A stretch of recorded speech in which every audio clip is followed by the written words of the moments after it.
রোজকার রান্নার থেকে আজকের রেসিপি ব্রেড রসমালাই। আজ বানাবো ব্রেড রসমালাই। তো ব্রেড রসমালাই বানানোর জন্য ব্রেড নিয়েছি, গুঁড়া দুধ নিয়েছি, আমন্ড নিয়েছি, আর দুধটাকে আর কিছুটা দুধ, ধরো এখানে আমি 1 লিটার দুধকে আমি আধা লিটারেরও কম করে নিয়েছি, শুকিয়ে একদম খিরখির করে। চিনি দিয়েছি আর এলাচের গুঁড়ো দিয়ে আমি দুধটা খিরখির করে নিয়েছি। এই দিয়েই আমি আজ বানাবো ব্রেড রসমালাই। এখন আমি এই যে ব্রেডগুলিকে এরকম একটা ছোট একটা ঢাকনা দিয়ে কাটার দিয়ে এইভাবে ছোট ছোট করে কেটে নেব। এইভাবে সবগুলি ব্রেডকে এরকম ছোট ছোট করে কেটে নেব।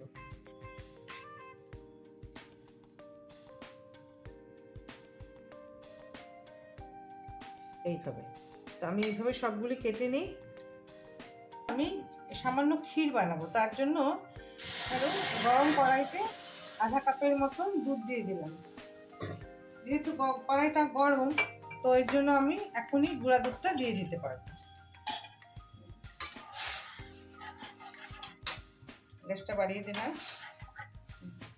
এই যে গুঁড়া দুধ নিয়েছি, এখানে ধরো 3 থেকে 4 চামচের মতন দুধটা দিয়ে দিলাম। গুঁড়া দুধ এমনিতেই মিষ্টি হয়, তার জন্য চিনি দিতে লাগবে না। এটা দিয়ে আমি ভালো করে শুকিয়ে নিই, নেড়ে নেড়ে নেড়ে নেড়ে একদম ক্ষীর করে নিব। বেশিক্ষণ লাগছে না, দেখো পয়লা বৈশাখ আসছে না, তো সবাই আমরা মিষ্টি, তো তখন মিষ্টি খাবোই, তো কিনা মিষ্টি তো খাবোই, এরকম ঘরেও যদি আমরা বানাই ভালোই লাগবে, আর খুব তাড়াতাড়িও হয়ে যায়, বেশি সময়ও লাগে না।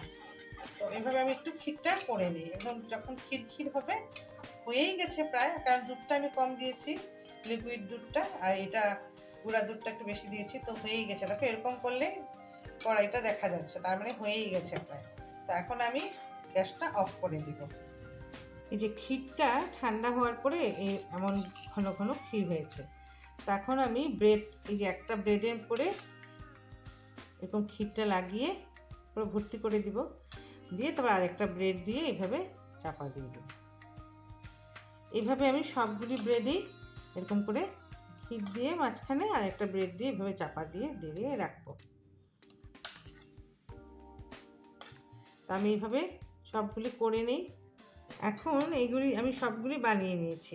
ব্রেডগুলিকে এইভাবে একটা একটা করে সাজিয়ে দিলাম, দিয়ে চাপা দিয়ে দিয়ে যাতে দুটো একসাথে জোড়া থাকে, খুলে না যায়।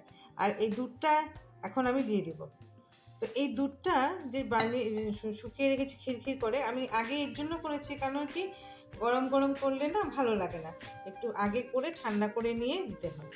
তো এখন আমি তার উপরে এইভাবে ব্রেডগুলির উপরে এইভাবে শুকনো খিরখির করা দুধটা এভাবে দিয়ে দিলাম,